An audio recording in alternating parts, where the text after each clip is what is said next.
ਪਿਆਰੇ ਬੱਚਿਓ, ਸਤਿ ਸ਼੍ਰੀ ਅਕਾਲ। ਬੱਚਿਓ, ਜਿਵੇਂ ਕਿ ਤੁਸੀਂ ਚੰਗੀ ਤਰ੍ਹਾਂ ਜਾਣਦੇ ਹੀ ਹੋ ਕਿ ਪੰਜਾਬ ਸਕੂਲ ਸਿੱਖਿਆ ਵਿਭਾਗ ਵੱਲੋਂ ਪੈਸ ਦਾ ਪੇਪਰ ਲੈਣ ਜਾ ਰਿਹਾ ਹੈ। ਤਾਂ ਬੱਚਿਓ, ਤੁਸੀਂ ਇਸ ਪੇਪਰ ਦੀ ਤਿਆਰੀ ਬਹੁਤ ਹੀ ਲਗਨ ਤੇ ਉਤਸ਼ਾਹ ਨਾਲ ਕਰਨੀ ਹੈ। ਤਾਂ ਬੱਚਿਓ, ਅੱਜ ਆਪਾਂ ਆਪਣੀ ਇਸ ਵੀਡੀਓ ਦੇ ਰਾਹੀਂ ਜਮਾਤ 5ਵੀਂ ਵਿਸ਼ਾ ਵਾਤਾਵਰਣ ਸਿੱਖਿਆ ਵਰਕਸ਼ੀਟ ਨੰਬਰ 7 ਹੱਲ ਕਰਾਂਗੇ। ਤਾਂ ਬੱਚਿਓ, ਵਰਕਸ਼ੀਟ ਨੰਬਰ 7 ਦਾ ਪਹਿਲਾ ਪ੍ਰਸ਼ਨ ਹੈ, ਧਨੀ ਰਾਮ ਚਾਤ੍ਰਿਕ ਦੁਆਰਾ ਵਿਸਾਖੀ ਤੇ ਲਿਖੀ ਕਵਿਤਾ ਦੀਆਂ ਸਤਰਾਂ ਪੂਰੀਆਂ ਕਰੋ। ਤੂੜੀ ਡੈਸ਼ ਸਾਂ ਬਹਾੜੀ ਵੇਚ ਵੱਟ ਕੇ, ਲੰਬੜਾ ਤੇ ਸ਼ਾਹਾਂ ਦਾ ਡੈਸ਼ ਕੱਟ ਕੇ। ਹਾਂਜੀ ਬੱਚਿਓ, ਇਹ ਧਨੀ ਰਾਮ ਚਾਤ੍ਰਿਕ ਜੀ ਦੁਆਰਾ ਲਿਖੀ ਹੋਈ ਕਵਿਤਾ ਹੈ। ਤੂੜੀ ਤੰਦ ਸਾਂ ਬਹਾੜੀ ਵੇਚ ਵੱਟ ਕੇ, ਲੰਬੜਾ ਤੇ ਸ਼ਾਹਾਂ ਦਾ ਹਿਸਾਬ ਕੱਟ ਕੇ। ਹਾਂਜੀ ਬੱਚਿਓ, ਤਾਂ ਪਹਿਲਾ ਵਿਕਲਪ ਹੈ ਸੰਦ ਵਿਆਜ, ਦੂਜਾ ਵਿਕਲਪ ਹੈ ਤੰਦ ਹਿਸਾਬ, ਤੀਜਾ ਵਿਕਲਪ ਹੈ ਗੰਧ ਸਵਾਦ, ਚੌਥਾ ਵਿਕਲਪ ਹੈ ਚੰਦ ਜਵਾਬ। ਤਾਂ ਬੱਚਿਓ, ਦੂਜਾ ਵਿਕਲਪ ਬਿਲਕੁਲ ਠੀਕ ਉੱਤਰ ਹੈ। ਤੂੜੀ ਤੰਦ ਸਾਂ ਬਹਾੜੀ ਵੇਚ ਵੱਟ ਕੇ, ਲੰਬੜਾ ਤੇ ਸ਼ਾਹਾਂ ਦਾ ਹਿਸਾਬ ਕੱਟ ਕੇ। ਹਾਂਜੀ, ਦੂਸਰਾ ਪ੍ਰਸ਼ਨ, ਪੁਰਾਣੇ ਸਮਿਆਂ ਵਿੱਚ ਫਸਲ ਵੱਢਣ ਲਈ ਕਿਹੜੇ ਸੰਦ ਦੀ ਵਰਤੋਂ ਕੀਤੀ ਜਾਂਦੀ ਸੀ? ਪਹਿਲਾ ਵਿਕਲਪ ਛੁਰੀ, ਦੂਜਾ ਵਿਕਲਪ ਦਾਤੀ, ਤੀਜਾ ਵਿਕਲਪ ਕੈਂਚੀ, ਚੌਥਾ ਵਿਕਲਪ ਕੁਹਾੜੀ। ਤਾਂ ਬੱਚਿਓ, ਪੁਰਾਣੇ ਸਮੇਂ ਦੇ ਵਿੱਚ ਦਾਤੀ ਸੰਦ ਦੀ ਵਰਤੋਂ ਕੀਤੀ ਜਾਂਦੀ ਸੀ, ਜਿਸ ਦੁਆਰਾ ਫਸਲਾਂ ਵੱਢੀਆਂ ਜਾਂਦੀਆਂ ਸੀ। ਤਾਂ ਦੂਜਾ ਵਿਕਲਪ ਬਿਲਕੁਲ ਠੀਕ ਉੱਤਰ ਹੈ। ਤੀਸਰਾ ਪ੍ਰਸ਼ਨ, ਝੋਨੇ ਦੀ ਫਸਲ ਪੰਜਾਬ ਦੀ ਭੂਮੀ ਲਈ ਹਾਨੀਕਾਰਕ ਕਿਉਂ ਸਿੱਧ ਹੋ ਰਹੀ ਹੈ? ਪਹਿਲਾ ਵਿਕਲਪ ਝੋਨੇ ਦੀ ਫਸਲ ਆਰਥਿਕ ਪੱਖੋਂ ਵੱਧ ਲਾਭ ਨਹੀਂ ਦਿੰਦੀ, ਦੂਜਾ ਵਿਕਲਪ ਝੋਨੇ ਦੀ ਫਸਲ ਨੂੰ ਵੱਧ ਪਾਣੀ ਦੀ ਜ਼ਰੂਰਤ ਹੁੰਦੀ ਹੈ, ਤੀਜਾ ਵਿਕਲਪ ਝੋਨੇ ਦੀ ਫਸਲ ਦੀ ਬਿਜਾਈ ਔਖੀ ਹੁੰਦੀ ਹੈ, ਚੌਥਾ ਵਿਕਲਪ ਝੋਨੇ ਦੀ ਬਿਜਾਈ ਲਈ ਮਜ਼ਦੂਰ ਨਹੀਂ ਮਿਲਦੇ। ਹਾਂਜੀ ਬੱਚਿਓ, ਝੋਨੇ ਦੀ ਫਸਲ ਪੰਜਾਬ ਦੀ ਭੂਮੀ ਲਈ ਹਾਨੀਕਾਰਕ ਕਿਉਂ ਸਿੱਧ ਹੋ ਰਹੀ ਹੈ? ਤਾਂ ਕਿਉਂਕਿ ਝੋਨੇ ਦੀ ਫਸਲ ਨੂੰ ਵੱਧ ਪਾਣੀ ਦੀ ਜ਼ਰੂਰਤ ਹੁੰਦੀ ਹੈ। ਦੂਜਾ ਵਿਕਲਪ ਬਿਲਕੁਲ ਠੀਕ ਉੱਤਰ ਹੈ। ਚੌਥਾ ਪ੍ਰਸ਼ਨ, ਪੁਰਾਣੇ ਸਮਿਆਂ ਵਿੱਚ ਵਾਹੀ ਕਿਸ ਤਰ੍ਹਾਂ ਕੀਤੀ ਜਾਂਦੀ ਸੀ? ਪਹਿਲਾ ਵਿਕਲਪ ਘੋੜਿਆਂ ਰਾਹੀਂ, ਦੂਜਾ ਵਿਕਲਪ ਟਰੈਕਟਰ ਰਾਹੀਂ, ਤੀਜਾ ਵਿਕਲਪ ਬਲਦਾਂ ਰਾਹੀਂ, ਚੌਥਾ ਵਿਕਲਪ ਕਹੀ ਰਾਹੀਂ। ਤਾਂ ਬੱਚਿਓ, ਪੁਰਾਣੇ ਸਮੇਂ ਦੇ ਵਿੱਚ ਵਾਹੀ ਜਿਹੜੀ ਹੈ ਉਹ ਬਲਦਾਂ ਰਾਹੀਂ ਕੀਤੀ ਜਾਂਦੀ ਸੀ। ਤੀਜਾ ਵਿਕਲਪ ਬਿਲਕੁਲ ਠੀਕ ਉੱਤਰ ਹੈ। ਅਗਲਾ ਪ੍ਰਸ਼ਨ, ਪੁਰਾਣੇ ਸਮਿਆਂ ਵਿੱਚ ਜਵਾਰ, ਬਾਜਰਾ, ਗੁਆਰ ਅਤੇ ਮੱਕੀ ਆਦਿ ਫਸਲਾਂ ਕਿਉਂ ਬੀਜੀਆਂ ਜਾਂਦੀਆਂ ਸਨ? ਪਹਿਲਾ ਵਿਕਲਪ ਇਹ ਫਸਲਾਂ ਚੰਗਾ ਮੁਨਾਫਾ ਦਿੰਦੀਆਂ ਸਨ, ਦੂਜਾ ਵਿਕਲਪ ਸਿੰਚਾਈ ਦੇ ਸਾਧਨ ਸੀਮਤ ਸਨ ਅਤੇ ਇਹਨਾਂ ਫਸਲਾਂ ਨੂੰ ਪਾਣੀ ਦੀ ਲੋੜ ਨਹੀਂ ਸੀ ਹੁੰਦੀ, ਤੀਜਾ ਵਿਕਲਪ ਇਹਨਾਂ ਫਸਲਾਂ ਦੀ ਬਿਜਾਈ ਸੌਖੀ ਸੀ, ਚੌਥਾ ਵਿਕਲਪ ਉਪਰੋਕਤ ਵਿੱਚ ਕੋਈ ਨਹੀਂ। ਹਾਂਜੀ ਬੱਚਿਓ, ਤਾਂ ਪੁਰਾਣੇ ਸਮੇਂ ਦੇ ਵਿੱਚ ਜਵਾਰ, ਬਾਜਰਾ ਤੇ ਗੁਆਰ ਤੇ ਮੱਕੀ ਦੀਆਂ ਫਸਲਾਂ ਇਸ ਕਰਕੇ ਬੀਜੀਆਂ ਜਾਂਦੀਆਂ ਸੀ ਕਿਉਂਕਿ ਉਸ ਸਮੇਂ ਸਿੰਚਾਈ ਦੇ ਸਾਧਨ ਸੀਮਤ ਸਨ ਤੇ ਇਹਨਾਂ ਫਸਲਾਂ ਨੂੰ ਪਾਣੀ ਦੀ ਲੋੜ ਨਹੀਂ ਸੀ ਹੁੰਦੀ। ਦੂਜਾ ਵਿਕਲਪ ਬਿਲਕੁਲ ਠੀਕ ਉੱਤਰ ਹੈ। ਛੇਵਾਂ ਪ੍ਰਸ਼ਨ, ਜੰਗਲਾਂ ਦੀ ਕਟਾਈ ਨਾਲ ਕੀ ਨੁਕਸਾਨ ਹੋਇਆ ਹੈ? ਪਹਿਲਾ ਵਿਕਲਪ ਸੜਕ ਅਤੇ ਰੇਲਵੇ ਜਾਲ ਵਿਛਾਉਣ ਵਿੱਚ ਮਦਦ ਮਿਲੀ, ਦੂਜਾ ਵਿਕਲਪ ਸ਼ਹਿਰ ਵਸਾਉਣ ਲਈ ਜ਼ਮੀਨ ਮਿਲ ਗਈ, ਤੀਜਾ ਵਿਕਲਪ ਜੰਗਲੀ ਜੀਵ ਭੋਜਨ ਦੀ ਭਾਲ ਵਿੱਚ ਰਿਹਾਇਸ਼ੀ ਖੇਤਰਾਂ ਵੱਲ ਆ ਰਹੇ ਹਨ, ਚੌਥਾ ਵਿਕਲਪ ਨਵੇਂ ਉਦਯੋਗ ਸਥਾਪਿਤ ਕਰਨ ਵਿੱਚ ਮਦਦ ਮਿਲੀ। ਹਾਂਜੀ, ਤਾਂ ਬੱਚਿਓ, ਜੰਗਲਾਂ ਦੀ ਕਟਾਈ ਨਾਲ ਜਿਹੜਾ ਸਭ ਤੋਂ ਵੱਡਾ ਨੁਕਸਾਨ ਉਹ ਹੋਇਆ, ਜੰਗਲੀ ਜੀਵ ਭੋਜਨ ਦੀ ਭਾਲ ਲਈ ਰਿਹਾਇਸ਼ੀ ਖੇਤਰਾਂ ਵੱਲ ਆ ਰਹੇ ਹਨ। ਤੀਜਾ ਵਿਕਲਪ ਬਿਲਕੁਲ ਠੀਕ ਉੱਤਰ ਹੈ। ਸੱਤਵਾਂ ਪ੍ਰਸ਼ਨ, ਦਰਖਤ ਦੀ ਇੱਕ ਟਹਿਣੀ ਨੂੰ ਬਿਨਾਂ ਤੋੜੇ ਇੱਕ ਪੋਲੀਥੀਨ ਵਿੱਚ ਪਾ ਕੇ ਲਿਫਾਫੇ ਦਾ ਮੂੰਹ ਚੰਗੀ ਤਰ੍ਹਾਂ ਕੱਸ ਕੇ ਬੰਨ੍ਹ ਦਿਓ। 2 ਦਿਨ ਬਾਅਦ ਤੁਸੀਂ ਕੀ ਤਬਦੀਲੀ ਨੋਟ ਕਰੋਗੇ? ਧਿਆਨ ਨਾਲ ਸਮਝੋ ਕੁਐਸਚਨ। ਬੱਚਿਓ, ਦਰਖਤ ਦੀ ਇੱਕ ਟਹਿਣੀ ਨੂੰ ਬਿਨਾਂ ਤੋੜੇ ਇੱਕ ਪੋਲੀਥੀਨ ਵਿੱਚ ਪਾ ਕੇ ਉਸ ਲਿਫਾਫੇ ਦਾ ਮੂੰਹ ਚੰਗੀ ਤਰ੍ਹਾਂ ਕੱਸ ਕੇ ਬੰਨ੍ਹ ਦਿਓ, ਤਾਂ ਉਸ ਵਿੱਚ ਆਪਾਂ ਕੀ ਤਬਦੀਲੀ ਨੋਟ ਕਰਾਂਗੇ 2 ਦਿਨ ਦੇ ਬਾਅਦ? ਪਹਿਲਾ ਵਿਕਲਪ ਪੋਲੀਥੀਨ ਦਾ ਲਿਫਾਫਾ ਫਟ ਜਾਏਗਾ, ਦੂਜਾ ਵਿਕਲਪ ਪੋਲੀਥੀਨ ਦੇ ਲਿਫਾਫੇ ਵਿੱਚ ਕੁਝ ਪਾਣੀ ਇਕੱਠਾ ਹੋ ਜਾਏਗਾ, ਤੀਜਾ ਵਿਕਲਪ ਪੋਲੀਥੀਨ ਦਾ ਲਿਫਾਫਾ ਹਵਾ ਨਾਲ ਭਰ ਜਾਏਗਾ, ਚੌਥਾ ਵਿਕਲਪ ਉਪਰੋਕਤ ਸਾਰੇ। ਹਾਂਜੀ ਬੱਚਿਓ, ਤਾਂ ਅਸੀਂ ਕੀ ਤਬਦੀਲੀ ਦੇਖਾਂਗੇ ਕਿ ਪੋਲੀਥੀਨ ਦੇ ਲਿਫਾਫੇ ਦੇ ਵਿੱਚ ਕੁਝ ਪਾਣੀ ਇਕੱਠਾ ਹੋ ਜਾਏਗਾ। ਦੇਖੋ ਬੱਚਿਓ, ਕਿਉਂ ਹੋ ਜਾਏਗਾ ਪਾਣੀ ਇਕੱਠਾ? ਕਿਉਂਕਿ ਪਾਣੀ ਦੀ ਵਾਯੂਮੰਡਲ ਵਿੱਚ ਜਾ ਕੇ ਤਾਪਮਾਨ ਨੂੰ ਨਿਯੰਤਰਣ ਰੱਖਦਾ ਹੈ।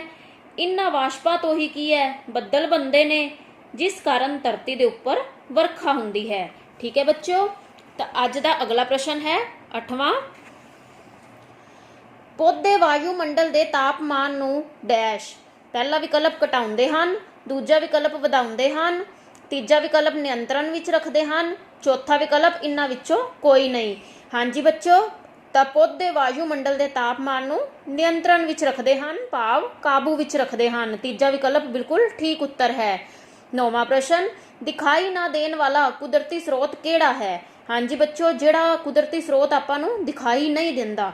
ਪਹਿਲਾ ਵਿਕਲਪ ਪਾਣੀ, ਦੂਜਾ ਵਿਕਲਪ ਹਵਾ, ਤੀਜਾ ਵਿਕਲਪ ਜੰਗਲ, ਚੌਥਾ ਵਿਕਲਪ ਭੂਮੀ। ਤਾਂ ਹਾਂਜੀ ਬੱਚੋ, ਜਿਹੜੀ ਹਵਾ ਹੈ ਉਹ ਆਪਾਂ ਨੂੰ ਦਿਖਾਈ ਨਹੀਂ ਦਿੰਦੀ, ਤਾਂ ਦੂਜਾ ਵਿਕਲਪ ਬਿਲਕੁਲ ਠੀਕ ਉੱਤਰ ਹੈ।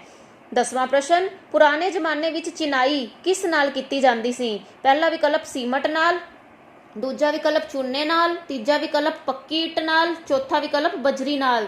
ਤਾਂ ਬੱਚੋ, ਪੁਰਾਣੇ ਸਮੇਂ ਦੇ ਵਿੱਚ ਚਿਨਾਈ ਜਿਹੜੀ ਸੀ ਉਹ ਚੂਨੇ ਨਾਲ ਕੀਤੀ ਜਾਂਦੀ ਸੀ। ਦੂਜਾ ਵਿਕਲਪ ਬਿਲਕੁਲ ਠੀਕ ਉੱਤਰ ਹੈ।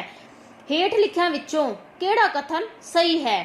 ਪਹਿਲਾ ਵਿਕਲਪ ਕਿਲਾ ਮੁਬਾਰਕ ਇੱਕ ਰਿਹਾਇਸ਼ੀ ਕਿਲਾ ਸੀ, ਦੂਜਾ ਵਿਕਲਪ ਕਿਲਾ ਮੁਬਾਰਕ ਇੱਕ ਆਰਾਮਗਾਹ ਸੀ, ਤੀਜਾ ਵਿਕਲਪ ਕਿਲਾ ਮੁਬਾਰਕ ਇੱਕ ਫੌਜੀ ਕੈਂਪ ਸੀ, ਚੌਥਾ ਵਿਕਲਪ ਕਿਲਾ ਮੁਬਾਰਕ ਇੱਕ ਆਸ਼ਰਮ ਸੀ। ਹਾਂਜੀ ਬੱਚੋ, ਉਹਨਾਂ ਨੇ ਕਿਹਾ ਕਿਹੜਾ ਕਥਨ ਸਹੀ ਹੈ?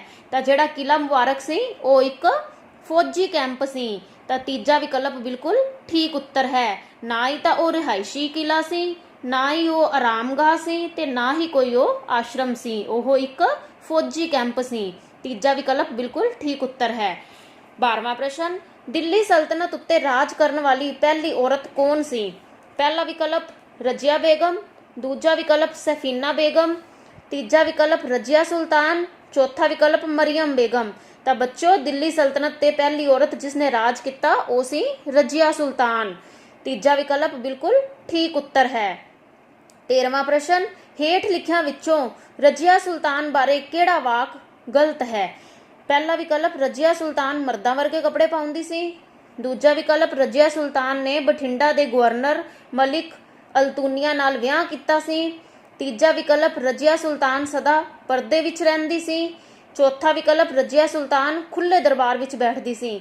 ਹਾਂਜੀ ਬੱਚਿਓ, ਉਹਨਾਂ ਨੇ ਕਿਹਾ ਕਿ ਰਜੀਆ ਸੁਲਤਾਨ ਬਾਰੇ ਕਿਹੜਾ ਵਾਕ ਗਲਤ ਹੈ? ਤਾਂ ਬੱਚਿਓ, ਉਹ ਕਦੇ ਵੀ ਪਰਦੇ ਵਿੱਚ ਨਹੀਂ ਰਹਿੰਦੀ ਸੀ, ਉਹ ਮਰਦਾਂ ਵਾਂਗ ਰਹਿੰਦੀ ਸੀ, ਖੁੱਲੇ ਦਰਬਾਰ ਦੇ ਵਿੱਚ ਰਹਿੰਦੀ ਸੀ। ਇਸ ਕਰਕੇ ਕਿਹੜਾ ਗਲਤ ਹੋਇਆ? ਤੀਸਰਾ ਵਿਕਲਪ ਬਿਲਕੁਲ ਗਲਤ ਉੱਤਰ ਹੈ। ਇਸ ਕਰਕੇ ਇਸ ਤੇ ਆਪਾਂ ਠੀਕ ਦਾ ਨਿਸ਼ਾਨ ਲਗਾਵਾਂਗੇ। 14ਵਾਂ ਪ੍ਰਸ਼ਨ, ਕਿਲਾ ਮੁਬਾਰਕ ਦਾ ਨਿਰਮਾਣ ਕਿਸਨੇ ਕਰਵਾਇਆ ਸੀ? ਪਹਿਲਾ ਵਿਕਲਪ ਰਾਜਾ ਦੇਵ ਨੇ, ਦੂਜਾ ਵਿਕਲਪ ਰਾਜਾ ਦਵਿੰਦਰ ਨੇ, ਤੀਜਾ ਵਿਕਲਪ ਰਾਜਾ ਭੁਪਿੰਦਰ ਨੇ, ਚੌਥਾ ਵਿਕਲਪ ਰਾਜਾ ਬਲਬੀਰ ਨੇ। ਤਾਂ ਬੱਚਿਓ, ਕਿਲਾ ਨਿਰਮਾਣ ਜਿਹੜਾ ਹੈ, ਕਿਲਾ ਮੁਬਾਰਕ ਦਾ ਨਿਰਮਾਣ ਉਹ ਰਾਜਾ ਦੇਵ ਜੀ ਨੇ ਕਰਵਾਇਆ ਸੀ। ਪਹਿਲਾ ਵਿਕਲਪ ਬਿਲਕੁਲ ਠੀਕ ਉੱਤਰ ਹੈ। 15ਵਾਂ ਪ੍ਰਸ਼ਨ, ਗਵਰਨਰ ਮੁਹੰਮਦ ਅਖਤਿਆਰ ਉਦ ਦੀਨ ਅਲਤੂਨੀਆ ਨੇ ਕਿਸ ਨੂੰ ਕਿਲਾ ਮੁਬਾਰਕ ਵਿੱਚ ਕੈਦ ਕਰਕੇ ਰੱਖਿਆ ਸੀ? ਪਹਿਲਾ ਵਿਕਲਪ ਮਹਿਮੂਦ ਗਜਨਵੀ, ਦੂਜਾ ਵਿਕਲਪ ਰਾਜਾ ਜੈਪਾਲ, ਤੀਜਾ ਰਜੀਆ ਸੁਲਤਾਨ ਤੇ ਚੌਥਾ ਬਾਦਸ਼ਾਹ ਇਲਤੁਤਮਿਸ਼। ਹਾਂਜੀ ਬੱਚਿਓ, ਤਾਂ ਕਿਸ ਨੂੰ ਕੈਦ ਕਰਕੇ ਰੱਖਿਆ ਸੀ? ਰਜੀਆ ਸੁਲਤਾਨ ਨੂੰ ਕੈਦ ਵਿੱਚ ਕਰਕੇ ਰੱਖਿਆ ਸੀ। ਤੀਸਰਾ ਵਿਕਲਪ ਬਿਲਕੁਲ ਠੀਕ ਉੱਤਰ ਹੈ। 16ਵਾਂ ਪ੍ਰਸ਼ਨ, ਕਿਹੜਾ ਬੀਜ ਅਕਸਰ ਭੁੰਨ ਕੇ ਖਾਇਆ ਜਾਂਦਾ ਹੈ? ਪਹਿਲਾ ਵਿਕਲਪ ਮਿਰਚ, ਦੂਜਾ ਵਿਕਲਪ ਮੂਲੀ, ਤੀਜਾ ਵਿਕਲਪ ਮੱਕੀ, ਚੌਥਾ ਵਿਕਲਪ ਸਰੋਂ। ਤਾਂ ਬੱਚਿਓ, ਮੱਕੀ ਨਾਂ ਦਾ ਬੀਜ ਜਿਹੜਾ ਹੈ ਉਹ ਆਪਾਂ ਭੁੰਨ ਕੇ ਖਾਂਦੇ ਹਾਂ। ਤੀਜਾ ਵਿਕਲਪ ਬਿਲਕੁਲ ਠੀਕ ਉੱਤਰ ਹੈ। 17ਵਾਂ ਪ੍ਰਸ਼ਨ, ਭੋਜਨ ਜਾਲ ਵਿੱਚ ਬਹੁਤ ਸਾਰੀਆਂ ਡੈਸ਼ ਹੁੰਦੀਆਂ ਹਨ। ਪਹਿਲਾ ਵਿਕਲਪ ਭੋਜਨ ਲੜੀਆਂ, ਦੂਜਾ ਵਿਕਲਪ ਗੈਂਸਾਂ, ਤੀਜਾ ਵਿਕਲਪ ਹਰੇ ਪੱਤ, ਚੌਥਾ ਵਿਕਲਪ ਉਪਰੋਕਤ ਸਾਰੇ। ਤਾਂ ਬੱਚਿਓ, ਭੋਜਨ ਜਾਲ ਵਿੱਚ ਬਹੁਤ ਸਾਰੀਆਂ ਭੋਜਨ ਲੜੀਆਂ ਹੁੰਦੀਆਂ ਹਨ। ਪਹਿਲਾ ਵਿਕਲਪ ਬਿਲਕੁਲ ਠੀਕ ਉੱਤਰ ਹੈ। 18ਵਾਂ ਪ੍ਰਸ਼ਨ, ਰਾਮੂ ਉੱਤਰ ਪ੍ਰਦੇਸ਼ ਵਿੱਚ ਭੂਚਾਲ ਆਉਣ ਕਰਕੇ ਉੱਥੇ ਗਿਆ। ਉੱਥੇ ਉਸਨੇ ਪਹਿਲਾ ਵਿਕਲਪ ਕਿਸ਼ਤੀਆਂ ਵਿੱਚ ਪਾਣੀ ਦਾ ਆਨੰਦ ਮਾਣਿਆ, ਦੂਜਾ ਵਿਕਲਪ ਪਾਣੀ ਵਿੱਚ ਫਸੇ ਲੋਕਾਂ ਨੂੰ ਬਾਹਰ ਕੱਢਣ ਵਿੱਚ ਮਦਦ ਕੀਤੀ, ਤੀਜਾ ਵਿਕਲਪ ਪਾਣੀ ਵਿੱਚ ਫਸੇ ਲੋਕਾਂ ਨੂੰ ਦੇਖ ਕੇ ਰੋਣ ਲੱਗ ਪਿਆ, ਚੌਥਾ ਵਿਕਲਪ ਕੁਝ ਨਹੀਂ ਕੀਤਾ। ਹਾਂਜੀ ਬੱਚਿਓ, ਭੂਚਾਲ ਕਰਕੇ ਜਦੋਂ ਰਾਮੂ ਉੱਤਰ ਪ੍ਰਦੇਸ਼ ਵਿੱਚ ਗਿਆ ਤਾਂ ਉੱਥੇ ਉਸਨੇ ਜਿਹੜੇ ਪਾਣੀ ਵਿੱਚ ਲੋਕ ਫਸੇ ਹੋਏ ਸੀ ਉਹਨਾਂ ਨੂੰ ਬਾਹਰ ਕੱਢਣ ਦੇ ਵਿੱਚ ਉਹਨਾਂ ਦੀ ਮਦਦ ਕੀਤੀ। ਦੂਜਾ ਵਿਕਲਪ ਬਿਲਕੁਲ ਠੀਕ ਉੱਤਰ ਹੈ। 19ਵਾਂ ਪ੍ਰਸ਼ਨ, ਕਿਹੜੀ ਫਸਲ ਘੱਟ ਪਾਣੀ ਲੈਂਦੀ ਹੈ? ਪਹਿਲਾ ਵਿਕਲਪ ਗੰਨਾ, ਦੂਜਾ ਵਿਕਲਪ ਛੋਲੇ, ਤੀਜਾ ਵਿਕਲਪ ਕਪਾਹ, ਚੌਥਾ ਵਿਕਲਪ ਉਪਰੋਕਤ ਸਾਰੇ। ਤਾਂ ਬੱਚਿਓ, ਇਹਨਾਂ ਸਾਰਿਆਂ ਦੇ ਵਿੱਚੋਂ ਛੋਲੇ ਜਿਹੜੀ ਫਸਲ ਹੈ ਉਹ ਸਭ ਤੋਂ ਘੱਟ ਪਾਣੀ ਲੈਂਦੀ ਹੈ। ਦੂਜਾ ਵਿਕਲਪ ਬਿਲਕੁਲ ਠੀਕ ਉੱਤਰ ਹੈ। 20ਵਾਂ ਪ੍ਰਸ਼ਨ, ਪਾਣੀ ਦੀ ਘਾਟ ਕਾਰਨ ਡੈਸ਼। ਪਹਿਲਾ ਵਿਕਲਪ ਟੋਭੇ ਅਤੇ ਤਲਾਅ ਭਰ ਜਾਣਗੇ। ਦੂਜਾ ਵਿਕਲਪ ਟੋਭੇ ਅਤੇ ਤਲਾਅ ਸੁੱਕ ਜਾਣਗੇ। ਤੀਜਾ ਵਿਕਲਪ ਕੁਝ ਨਹੀਂ ਹੁੰਦਾ। ਚੌਥਾ ਵਿਕਲਪ ਉਪਰੋਕਤ ਸਾਰੇ। ਤਾਂ ਬੱਚੋ ਪਾਣੀ ਦੀ ਘਾਟ ਦੇ ਨਾਲ ਕੀ ਹੋਏਗਾ? ਟੋਭੇ ਤੇ ਤਲਾਅ ਸੁੱਕ ਜਾਣਗੇ। ਦੂਸਰਾ ਵਿਕਲਪ ਬਿਲਕੁਲ ਠੀਕ ਉੱਤਰ ਹੈ। ਹਾਂਜੀ ਬੱਚਿਓ, ਜੋ ਆਪਾਂ ਅੱਜ ਵਰਕਸ਼ੀਟ ਨੰਬਰ 7 ਦੇ 20 ਪ੍ਰਸ਼ਨ ਕੀਤੇ ਹਨ, ਇਹ ਸਾਰੇ ਬੱਚਿਆਂ ਨੇ ਆਪਣੀ ਕਾਪੀ ਤੇ ਨੋਟ ਕਰਨੇ ਹਨ ਅਤੇ ਸਾਰੇ ਬੱਚਿਆਂ ਨੇ ਇਹ ਪ੍ਰਸ਼ਨ ਚੰਗੀ ਤਰ੍ਹਾਂ ਯਾਦ ਵੀ ਕਰਨੇ ਹਨ। ਧੰਨਵਾਦ।